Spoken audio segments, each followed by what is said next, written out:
Hello friends, welcome to my channel. আমার চ্যানেলের নাম রাখি মান্না হাজরা। আজকে আমি এসেছি একটা রান্নার রেসিপি নিয়ে। আর রান্নাটা যদি তোমাদের ভালো লেগে থাকে তাহলে আমার চ্যানেলটাকে প্লিজ সাবস্ক্রাইব করে দিও, কারণ আমার চ্যানেলটা একেবারেই নতুন, যাতে আমি একটু এগিয়ে যেতে পারি। প্লিজ হেল্প করো, যদি ভালো লাগে তাহলে সাবস্ক্রাইব করো।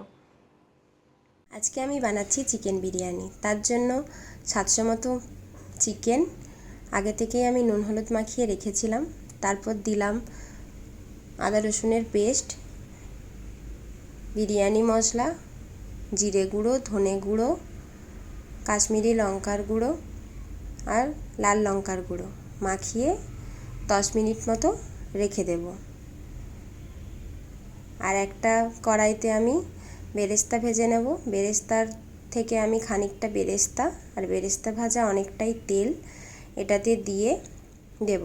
আর ওর মধ্যে আমি দিয়েছিলাম দই। তো দইটা আমার তোলা হয়নি, ভিডিও করা হয়নি, ওই জন্য দেওয়া হয়নি।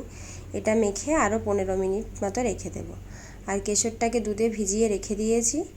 আর একটা হাঁড়িতে আমি এটাতে চাল সেদ্ধ করব, এজন্য অনেকটা পরিমাণ নুন আর জলটাকে ফুটতে দিয়েছিলাম। নুনটা অনেকটাই নিয়েছি। জলটা ফুটে উঠলে গোটা গরম মশলা দিয়ে দিলাম। চালটাকে আগের থেকে ধুয়ে নিয়েছিলাম, জলে ভিজিয়ে 10 মিনিটের মতো রেখেছিলাম। তারপর যখন 80% সেদ্ধ হয়ে গেছে তখন আমি নামিয়ে নিয়েছি। বেশি সেদ্ধ করা চলবে না, কারণ যখন আবার দমে বসাবো তখন আধ ঘন্টা দমে থাকবে, তাতে গলে যাবে ভাতগুলো। তাই 80%ই সেদ্ধ করতে হবে, এটা ভালো করে লক্ষ্য রাখতে হবে। আর একটা কড়াইতে নিয়ে নিয়েছি সরষের তেল। বিরিয়ানির জন্য যে আলুগুলো নিয়েছিলাম, আলুগুলোতে নুন আর হলুদ মাখিয়ে রেখেছি। এটা ভেজে নিলাম। ভাজা হয়ে যাওয়ার পর তুলে নিলাম। আর ওই তেলেই দিয়ে দিলাম একটু পেঁয়াজ। পেঁয়াজটা অল্পই দিলাম, কারণ মাংসটা এবার কষাবো। মাংসটা তো ম্যারিনেট করে রাখাই ছিল, ওতে তেল সব কিছু মশলাই দেওয়া আছে, এই জন্য আর কিছু দেব না। এরপর আলুগুলোকে দিয়ে ভালো করে ঢাকা দিয়ে দিয়ে কষিয়ে নেব, যাতে মাংসটাও সেদ্ধ হয়ে যায় আর আলুটাও সেদ্ধ হয়ে যায়। চিকেন তো বেশিক্ষণ সেদ্ধ হতে সময় লাগে না।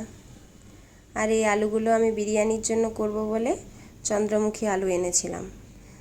চন্দ্রমুখী আলুটা ইউজ করবেন, তাহলে দেখবেন তাড়াতাড়ি সেদ্ধ হয়ে যায়। মাংস কষানো হয়ে যাওয়ার পর এবার দমে বসানোর পালা।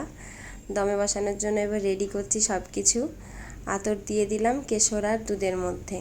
2 ফোঁটাই আতর দিয়েছি, কারণ আতরের গন্ধটা আমার ভালো লাগে না। গাওয়া ঘি, চিকেন কষাটা, আলু,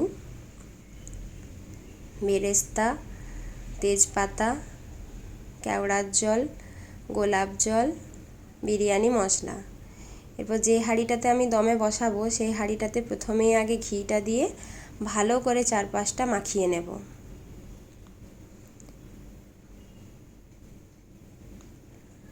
ভালো করে মাখানোর পর দিয়ে দেবো এরপর তেজপাতাগুলো, ভালো করে সাজিয়ে দেব।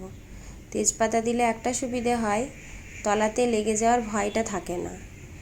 যদি একটু বেশিক্ষণও হয়ে যায় তাহলেও ধরে যায় না তলাতে, সেই ঝরঝরেই হয়।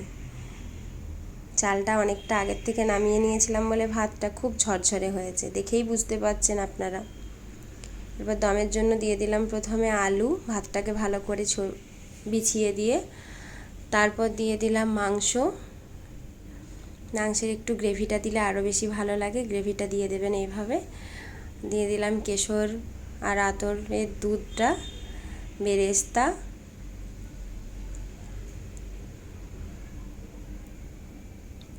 গোলাপ জল,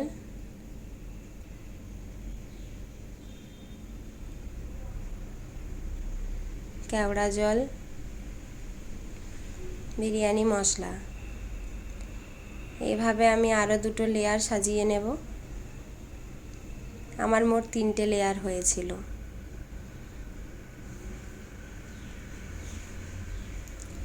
এটা একেবারে শেষে যা যা বেঁচেছিল সব কিছুই দিয়ে দিলাম আবার উপর থেকে।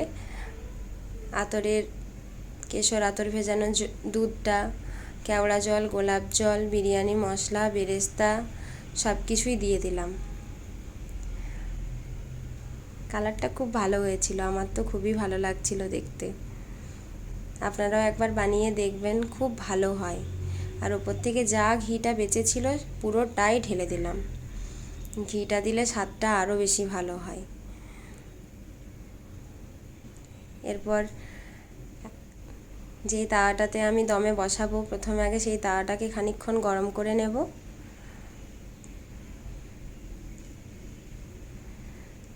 আর এইদিকে এই হাঁড়িটার মুখটা আমি ফয়েল পেপার দিয়ে মুড়িয়ে নিলাম। ফয়েল পেপার দিয়ে মুড়িয়ে দিলে সুবিধেও হয় আর খুব ভালোও হয় জিনিসটা। এইভাবে দম দিয়ে রাখবো আধ ঘন্টা।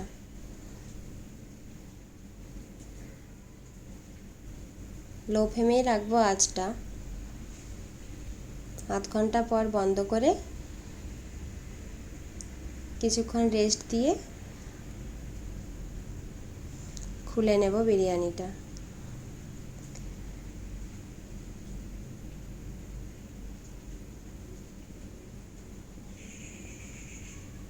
দেখতেই পাচ্ছেন কতটা সুন্দর হয়েছে, দেখেই বুঝতে পাচ্ছেন। দাঁড়ান, আপনাদের একটু ঝাঁকিয়ে আমি দেখিয়ে দিচ্ছি।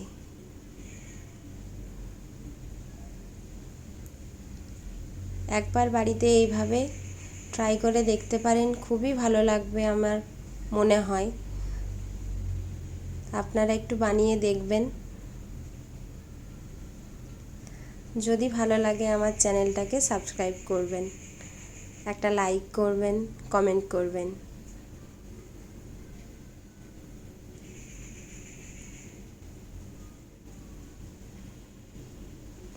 আমি একেবারেই নতুন, তাই আমার কিছু ভুল ত্রুটি হয়ে থাকলে সবাই ক্ষমা করবেন।